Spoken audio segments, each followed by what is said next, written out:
Duduk dulu, Ma. Jangan sentuh aku.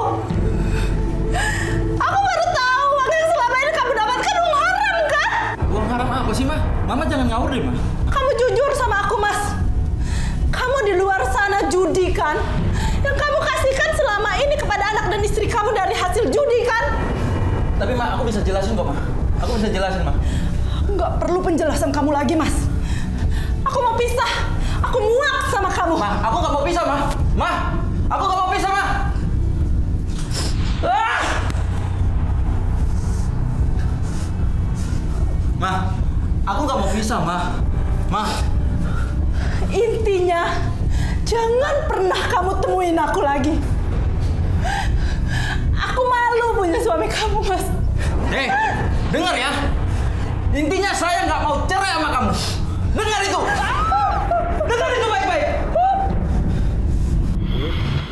Udah di situ saya pergi, pas saya pulang ke rumah, taunya istri saya udah nggak ada. Akhirnya istri saya kabur ke rumah orang tuanya gitu. Ustaz, jadi istrinya sudah KDRT dari suaminya.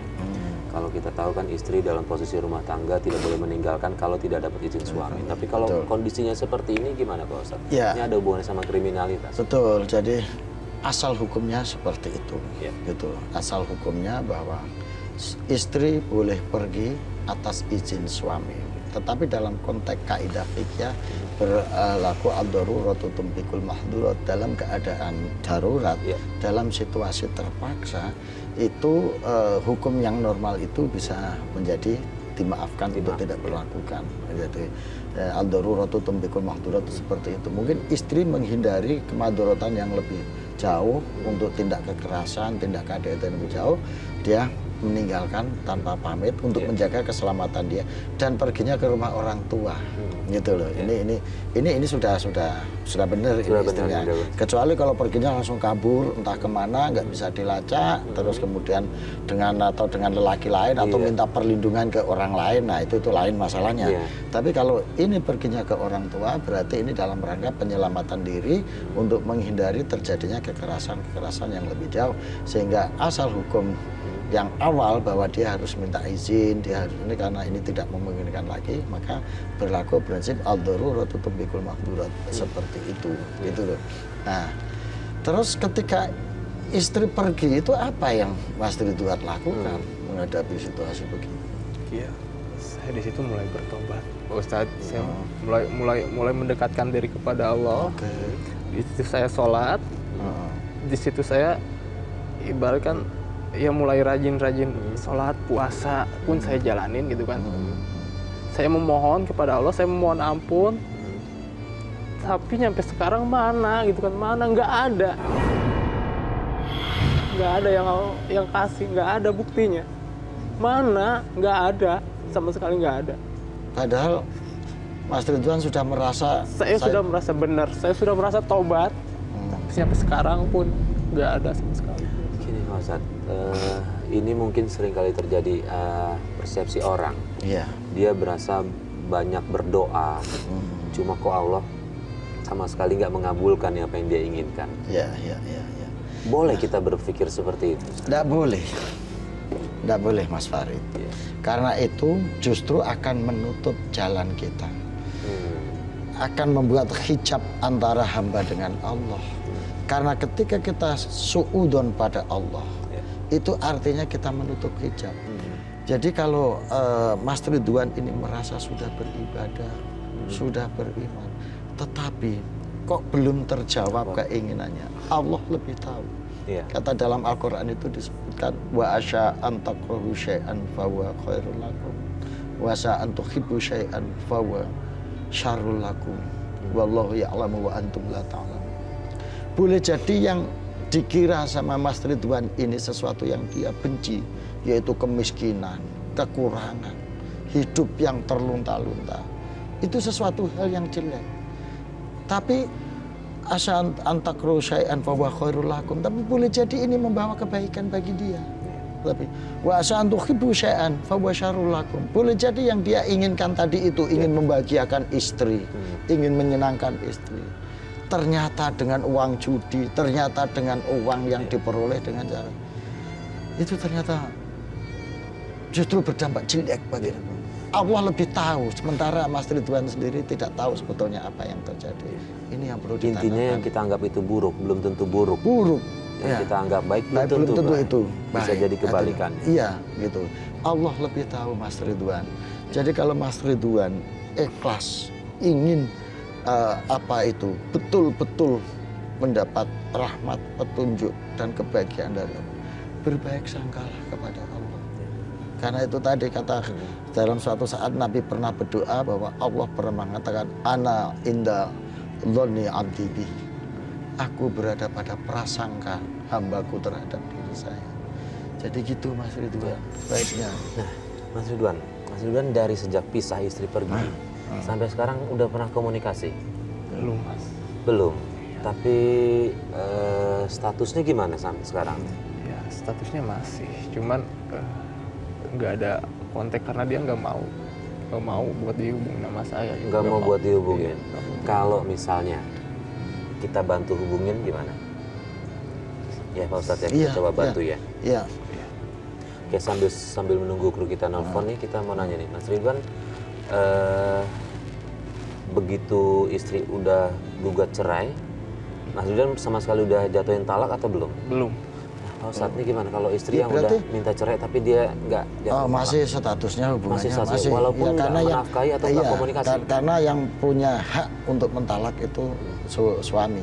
Ya, jadi ketika suami masih belum memutuskan kata talak, maka hubungan itu masih tetap menjadi hubungan suami istri, hubungan antara keluarga terikat dalam masih dalam pernikahan karena belum ada kalimat talak yang diucapkan oleh sang suami kepada istrinya. Ya. Sudah berapa tahun Mas Ridwan pisah? Sekitar 6 bulanan.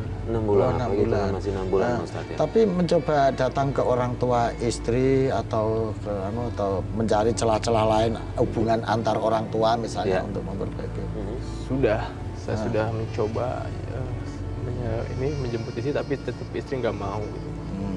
Dulu pas baru-barunya itu, tapi tetap istri nggak mau. Ya masih mungkin perlu calling down. Ya. Nah selama 6 bulan ini dalam upaya memperbaiki hubungan dengan istri apa yang Mas Ridwan lakukan? Apakah mulai kerja dengan baik, mencari perhatian, penghasilan secara halal atau gimana? Ya selama 6 bulan ini ya saya mencoba berubah, mencoba mencari nafkah dengan uang benar, cuman kayaknya saya ngerasa kurang aja gitu Pak Ustadz, ngerasa kurang untuk ngasih nafkah istri itu kurang gitu kan, nggak pas gitu. Ya. Karena kerja saya serabutan. Gitu. Kalau boleh sekedar saran sih, awalnya kan bertemu karena istri mau terima apa adanya. Itu sudah poin ya sebetulnya, Mas. Gitu. Jadi diekspor lagi perasaan seperti itu sambil memperbaiki. Soalnya kalimat kurang itu sangat relatif. Berapapun penghasilan orang, kalau orang itu ikhlas menerima apa adanya akan merasa cukup. Tapi sebanyak apapun penghasilan, kalau dia merasa nafsunya untuk memenuhi itu tinggi, dia akan tetap merasa akan kurang. Selalu kekurangan. Baik, gimana? Sudah? Halo, assalamualaikum. Halo, assalamualaikum, Mbak. Mohon maaf ganggu. Saya Farid Hasan dari Antv. Iya. Kenapa ya Mas? Mbak punya suami bernama Ridwan? Aduh Mas, saya nggak mau berusaha lagi dengan laki-laki itu Mas. Maksudnya gimana? Aduh, saya nggak mau lagi dengan nama dia dan berurusan sama apapun yang tentang dia. Enggak gini. Apa, Mas? Enggak, mohon maaf. Saya sebab dapat nomor ini dari suaminya Mbak nih. Saya sih di sini nyebutnya di studio namanya Ridwan. Tapi saya tahu nama aslinya apa. Tadi teman kru kita juga sudah menghubungi Mbak. Gini Mbak, kita di sini mau coba mediasi karena di studio ini saya sudah bersama Ridwan, suaminya Mbak, dan juga Ustadz Zastro nih Mbak. Ya. Ini dengan Mau dia apa lagi Mas? ya. Ini dengan istrinya ya, Mbak Friska ya. Iya Pak. Ya, Mbak Friska. Assalamualaikum Mbak Friska. Waalaikumsalam. Mbak Friska, ini di samping saya sudah ada suami Mbak yang dalam ketulusan hati, dengan ketulusan jiwa beliau menyatakan ingin berubah, ingin membahagiakan Mbak lagi dengan jalan hidup yang lebih baik dan akan mengulangi hidup baru, memulai hidup baru dengan cara-cara yang baik, Mbak Friska. Bagaimana, Mbak? Ya. Saya nggak percaya Pak Ustadz, tiap kali sering dia minta maaf, sering dia berjanji untuk berubah, nggak berubah tapi dia lakukan lagi. Ini udah nggak kuat Pak. Oh begitu ya.